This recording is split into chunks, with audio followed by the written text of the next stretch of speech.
to our match overviews. This was one I casted a few weeks back. You're gonna see my ugly mug from a few weeks ago here in just a second. Uh-oh. No! Hold on. Un momento, por favor. There we go. Okay, sorry about that. Anyway, so this one we're gonna look into now is one that I casted a while back. This was one between, who was this? IDL versus MiM and Meta, actually, interestingly enough, as we were just talking about them. This was another match on Fofire, so it's going to be pretty interesting to see how this one goes. And let's take a look into the match. Let me just skip ahead to where it actually starts. That's not where it starts. This is not where it starts.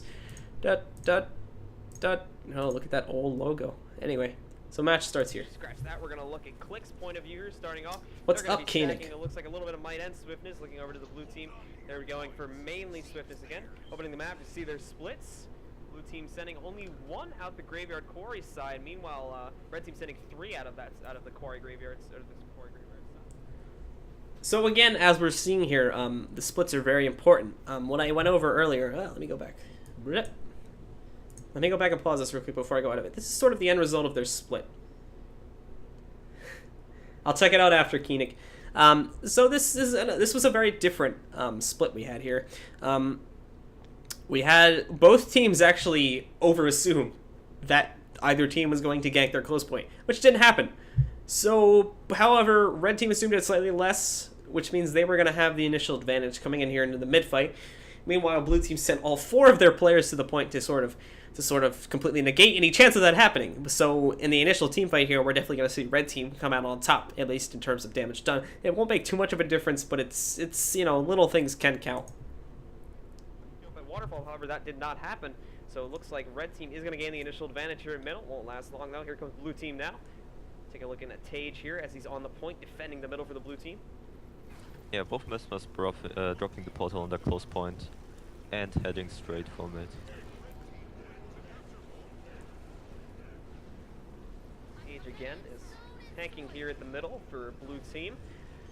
Looks like they're definitely being a little passive right now. Neither team is really going for anything. Scratch that. Tage is going to jump actually right. This is interesting. Tage jumping right in. A little bit of a risky move there. It possibly could have gotten bursted down there. However, he manages to get out there alive. Yeah, really neither one of any team is dropping. Oh, and by the way, I forgot to mention IDL, obviously. Fixie, I haven't talked. The Fixie, I've been... Now, don't get me wrong, I still want to cast with Fixie, but there's been a lot of things, mainly coming into the fact that I've been on North America for the past couple of weeks, that I haven't really been able to cast with him. But I will hopefully be seeing him again in the future. I just wanted to mention, red team's IDL, blue team is made a menace before I made the overlay. Oh, yet. No, we'll see Denshi focus. Denshi getting focused by the blue team. However, huge managed to get out. Moa actually. Denshi getting mowed. However, thanks to the Moa's superior dodge abilities, he manages to get out of there. Denshi back in the fight here, going over to Click's point of view. He's getting rather low, having no cooldowns left. His next heal's not up until for another 13 seconds. Tele got down and is getting bursted as well, stomped. Actually, the and blue team they are will down. get the stomp down. Ultima has popped his mist. Azani is down, as well as Ultima. Looks like red team might very well get this initial cap off. Red with a really convincing team fight, just straight up getting everyone. Okay, so the initial team fights ended. IDL's won it.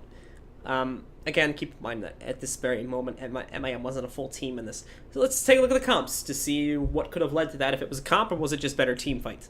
I'm going to try again. I'm trying to get a sort of rhythm going here for streams, but please leave feedback if I'm doing too much of something or too little of something. So IDL's comp, they have Denshi, who was obviously an elementalist. They have Click, their guardian, Batosai, who I believe in this match was a defensive ranger, and Cultist, their thief, and then Xerix, who was the usual Mesmers. I don't believe any of the Mesmers were running anything different. Azani here was running with the usual build as well. But again, let's take a look. Over on the other team side, we have, what was this? I forget. Ultima was, I believe, also an LMS. So the difference here is one team has an engineer, one team has a ranger. Now, it seems to me that while I want to say that MIM had the better team comp here, and this was mainly attributed to the fact they weren't a full team. They did have Telda as a fill-in. But at the same time here, it could also be due to the fact they were, considering this was a rather normal engagement, that they were able to hold this off for longer and win it that way. But anyway, let's continue on. Down. Age going down as well. Red team, IDL again, getting the initial advantage here. Yeah, again, those superior team fights are just killing major meta. To their credit, though, like we've seen, main meta definitely has some nice ninjing going on here. We've seen in the last 2 games. So this map is actually pretty good for ninja points, especially out of spawn. It's a little hard to see where your opponents are going, so we might see a lot of that this game. Yeah, and as you are mentioning, is Kota's actually ninja capping Yeah, close. for, Quarry was just ninja capped by the red team. and Ultima heading for the point and getting a straight back. Ultima's going over to Waterfall. It seems as though Teldo's going to head over here too. There looks like blue team just in general is going to pull out as they once again get wiped over here at the middle. Red team just took control of the middle. They're going to have the initial point advantage, and those kills are going to be really hurt the blue team. They managed to get possibly like 30 to 40 points ahead just off of kills alone. Back over to Click. Again, on a little skirmish on the sledge above the middle fight. 3 members getting stomped. Actually, 2 members. Blue team trying to fall back. They're just not having a lot of luck here. Tage does manage to get heals off, so they will fall back to that point successfully. So we're gonna have to see them regroup here. They are a little scattered right now. 2 members are currently over here. If you're gonna No, like I just said there, this is something a lot of teams suffer with, is recovery. Let's talk about that for a minute. Recovery is very important, and I actually am going to let the video play because there's no need to pause it at the time being. look at my. Now, recovery is very important. As we're seeing here now, MiM is very split up and down on points. Those are 2 things you do not want to have together. Because of this, and we're seeing it now as well, and I mentioned it, I think it's in the casting as well, the teams are just all kinds of split up. Especially when you're down, you really need to get yourselves together. And if you want to split at that point, yes. But in my opinion, you generally, after losing a fight, you want to get back together. You don't want to keep yourself separated, especially directly after a fight, because your opposing team is going to know exactly where all of you are, and they're going to be able to predict your movements pretty easily. Which is why you want to group up first, and then from there split up. Or re-engage, and then sort of, try to trick your enemy. After the team fight, if you've lost, they know exactly where you are, even if you escape. So there's no really surprising them, at least on points.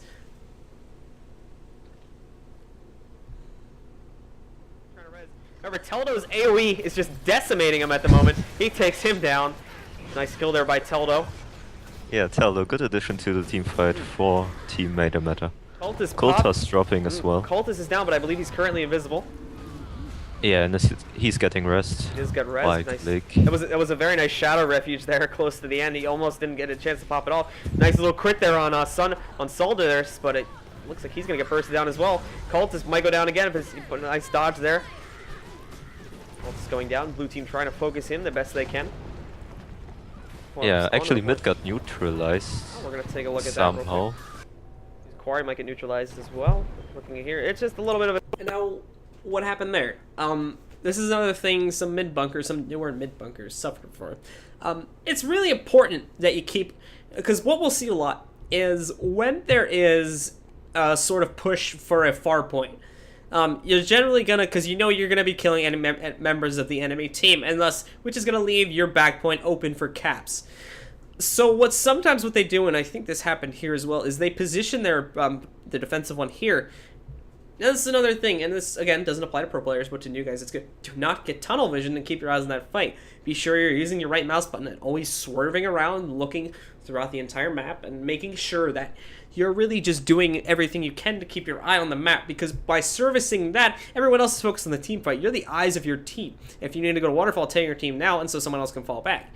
Or something to that nature. But for the love of God, do not get television on the other fight and allow someone to backcap you, like I think just happened there. The skirmish, it seems Denshi caught the blue, or it seems that rather the blue team caught Denshi off guard here, so it didn't expect that backcap, and it happened. Red team seems to be holding a back scratch. That blue team is definitely holding an advantage here on the. Yeah, they have their Guardian in this fight as. No, they don't have their Guardian. Their Ranger, who is very much like a Guardian, very tanky builds as we're seeing here in this fight. However, he is going to go down finally. Blue team will claim it. Nice job there. And right here we're starting to see the switch around to where like I said earlier, the superior team fight here from blue team sort of starts to take over. And I think we're going to see it again in a minute here. And this is another example. When you don't have the team fight advantage, you don't want to fight these small skirmishes like IDL was doing in this game. We're seeing a trickle effect. As they spawn, they run into these fights. That's not really what you want to do. You want to be waiting until you can group up again. Now, some people... this doesn't mean stand around and wait for everyone to spawn. This means sort of push a side point or something like that. But you don't want to be running into mid, especially like we saw here. And again, my point is somewhat being proven wrong here. But you don't want to be rushing into mid when you don't have the advantage. You can delay mid if you're a bunker, but if you're a damage jumping into mid, granted, this was possibly a good choice considering the fact that it was still decapped. If you're a bunker and it's decapped, I'd say, hell yeah, go for it. But you don't just want to be going in there one at a time and giving them free kills, because that's, again, going to add to their point total. It's only 5 points a kill, but that stacks up in the end. You got to think one full wipe is 25 points for your team. Nice blue team catching up here. Actually, it looks like they might get a 2-cap again. Are only down. Maid and Meadow currently down by only about 50 points. Another close cap here. About 100 points. The Lord win will be unlocked for red team. And again, guys, any questions you have about this match as we're watching it, feel free to ask them. Or any comments about the current recast I'm doing now. A very tanky Ranger, actually proving to be not so tough here for red team as blue team rather, as they do have 2 people on the point, 3 people now with Teldo here. He's getting very low. Yeah, but I can't hold very long anymore. He does have Out of here, his though, heal, out of cooldowns, and he's dropping. Sticking to the Wild, however, is doing a very nice job. I believe he's generating 129 health per second with that, so that's doing a nice job to counter Condis from Teldo. He does go down. However, smoke field over him. He's not going to be able to interrupt. He goes down. Ultima getting low as well in the middle. That's not good for blue team. Yeah, and while they were he gets focusing on their close point, Cerex managed to get Quarry back. So Team Idol definitely looking to get a team fight going either in mid or at one. And we saw there as well, just to pause and go over that. Again, when you know you have the point, don't waste time in staying on it. Rush away. If that Ellie had left, and what we saw there was red team recaptured, IDL recaptured Quarry. If that Ellie got there 2 or 3 seconds earlier, that I believe it was the Elementals that went down. He might have gone down, but because he didn't, they were able to get the res off. Just little things like that can make or break your game.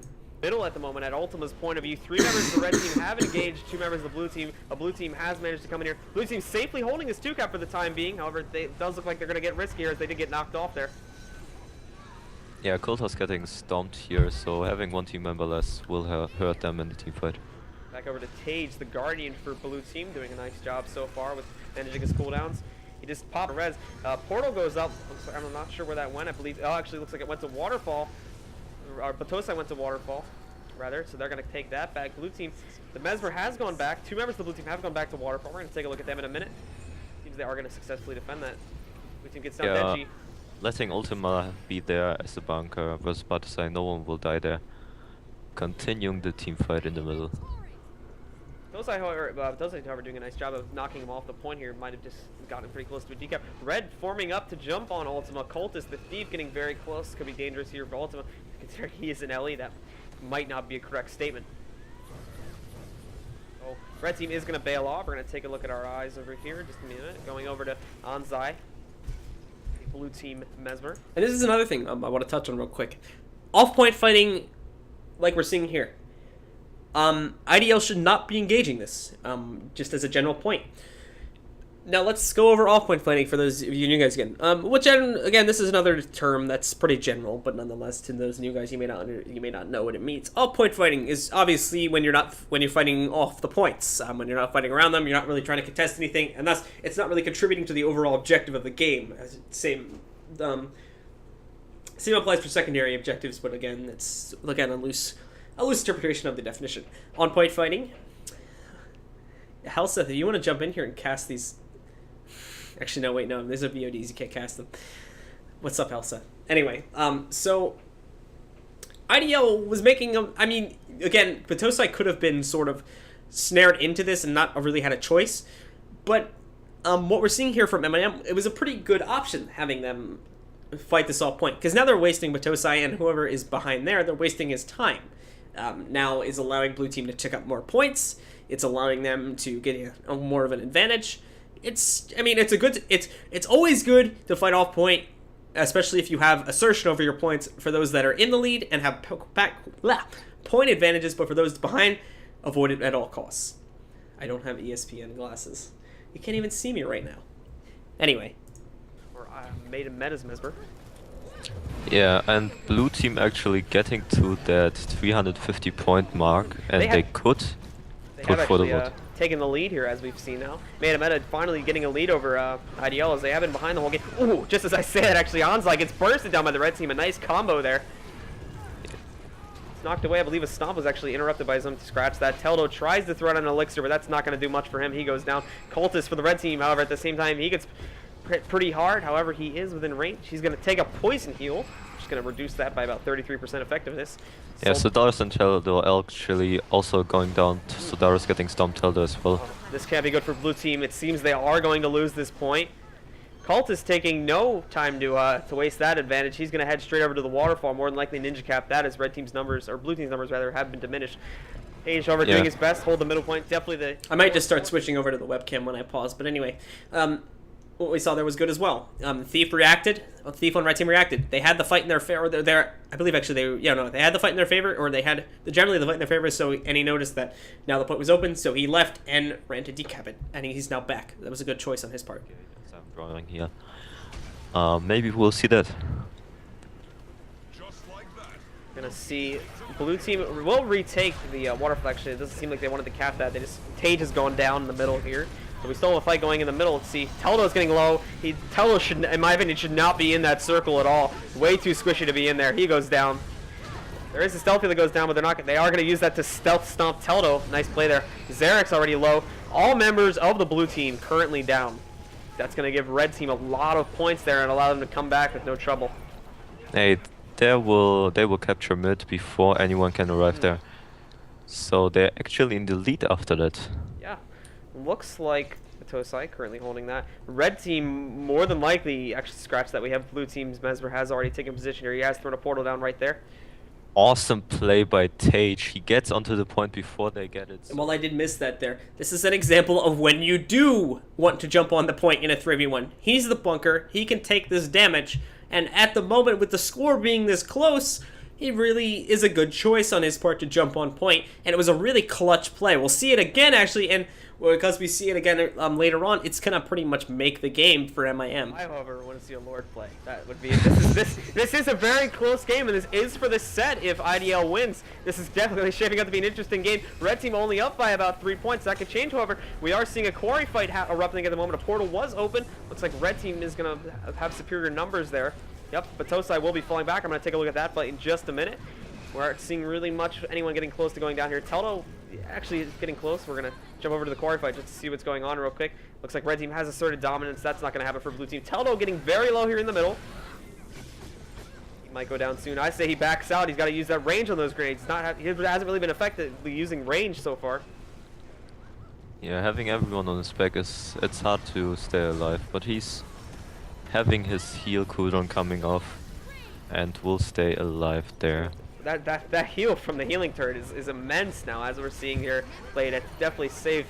As we saw here, Waterfall was Koltas just again ninja. managing to back up Waterfall and Sani heading straight there to get it. And again, as I was saying earlier, do not get tunnel vision.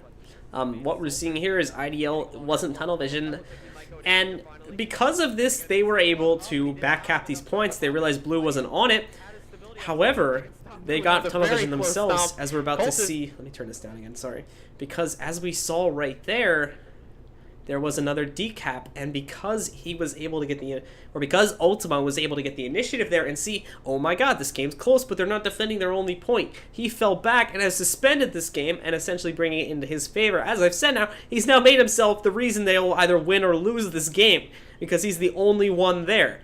Red team did not react very good to this. As we've seen, no one has gone for Waterfall yet, which is also empty for the time being. We're not going to see anyone go for red, and we're seeing it now if you look to the mini-map. The Thief is going to head over there. But again, the tunnel vision factor, that was one of the major things that made this game. As we're going to look up here and see in just a second. Where does it happen? Yep, I see it right here. The Thief had decapped, but Anzai had it with the amazing ability, and again, this is important, do not tunnel vision. Anzai had the amazing observational skills. He pulled back and stopped the decap. Granted, they probably would have won regardless if that had gotten decapped or not, but it was such a close game. And generally, the team that was more aware of their surroundings ended up winning it for them. So that's the end of that one, guys. Does anyone have any... Oh, that's the wrong camera. That's the one I want. Does anyone have any more questions regarding this match before I move on to the final match for tonight? Anyone at all?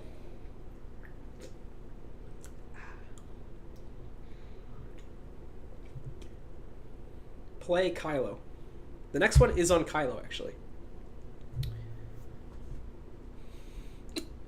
Anyone else have any questions?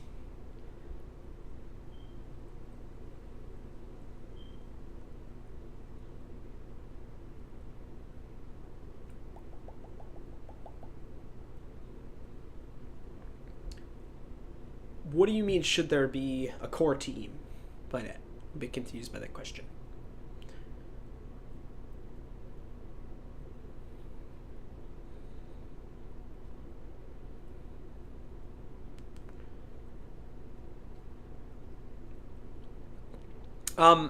Healer tank combo? Yeah, what do you mean there's no healers in this game? We have support.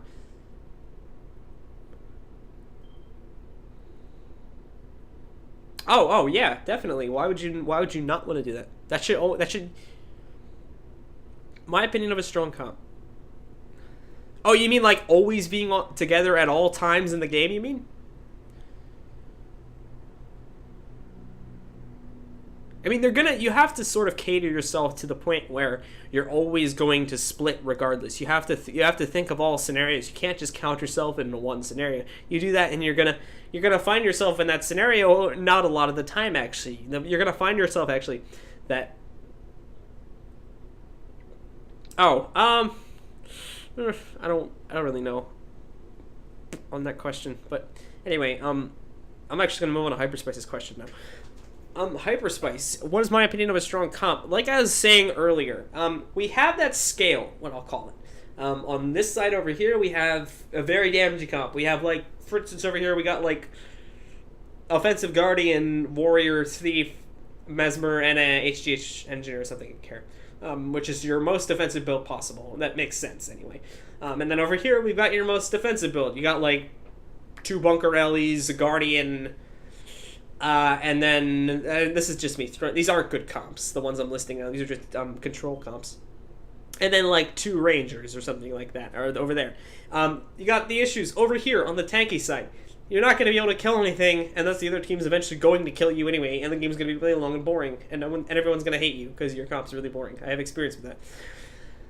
Or I have experience going against that, actually. Over here, we've got damagey side. You're going to be way too squishy, and the sustainability of the other team is going to end up beating you out in the end. But you need to find a good balance. You need to find the center point that works for you and your team to where you can successfully win team fights while at the same time win skirmishes. To me, I feel that that's slightly waging over to the damage side. The wrong way. The damage side. Not directly in the middle, actually. It seems it's more to where you want to have like 3 damage, 2 defensive split, generally. Like a good... Sorry. And again, there is no god comp. There's no perfect composition. We don't even know if most of the comps running right now are the best ones possible. But we have different comps that will work in different situations. A good example of a really good comp would be what a lot of people are currently running. Let's say you have an HGH Engineer, a Mesmer, and then you want to have... you pretty much always want a Guardian. It seems to be that Guardian is essential, if not required, in all team comps. That's one thing you need to realize. Same with the Mesmer. You generally don't see a lot of teams without a Mesmer. From there, you either have the option of taking a Thief or an Engineer. Sometimes you're going to see both of them. And then from there, your third option is going to be either an Elementalist or a...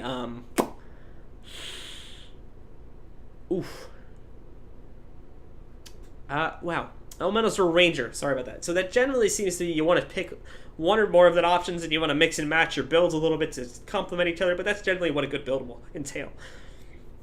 Psycho 23GR. Do I play Guild Wars 2 with a team or solo? If you're still playing, give a reason for someone to commit again on PvP. I am a caster. I'm a full-time caster. As of yesterday, I quit my job, and I'm now doing this full-time with the Twitch partnership, which is why I'm a bit saddened tonight, because the viewer counts aren't that high. But anyway, beyond that, I was a player at one point. I played in Team Tsunami. And then I was screwing around at NA for a bit, and I went back to Team Tsunami. If anyone remembers Team Tsunami, I was the engineer for that team at launch, and eventual ranger for that team as well. I was pretty highly regarded, at least as far as I was aware, I was pretty highly regarded in the higher up world. So reasons to come back. First of all, there's money to be won. In the next week alone, we're gonna have, let's see, 1,000 gems is like $120, and then you got another $250. You got about $400 in stuff you could be winning just in the next week alone if you're on NA. Beyond that, we just had a $10,000 prize pool league announced. So there's that to be won. And I'm sure we're going to have a lot more show up within the next couple of days too, considering that the tournaments so far have been doubling. So we saw about 2,000 average viewers in, about a 2,000 average viewer count in the King of the Beta tournament, and then we saw that double last week. So I can only hope, rather, that it doubles again this weekend for the MMORPG tournament. We're eventually going to hit that cap, and we're going to have to start recruiting more people into the game itself. But it's getting there. It's moving at the medium pace at the moment. It definitely kicked up over the last month. But, I mean, there's plenty of reasons to come back. You just gotta give yourself that reason. That's why I came back. I left. I come now back as a caster because the community needs this now. The community needs a lot of teams as well. We're lacking in teams. Now is the perfect time to jump back in. Like I said, there's money to be won. Plenty of teams are forming. There's plenty of good players that are teamless because there's not a lot of teams forming. So if anything, now is the perfect time to come back. But anyway, guys, let me run another commercial break real quick. I'm going to run a 2-minute one because I got to actually find the last video. And then when we get back, we'll be doing one more game. This will be one from the SOAC tournament, actually. This was a 499 to 500 match between Thieves and Guardians. We're going to be going over that one, taking a look at what went down there. And yeah, be right back.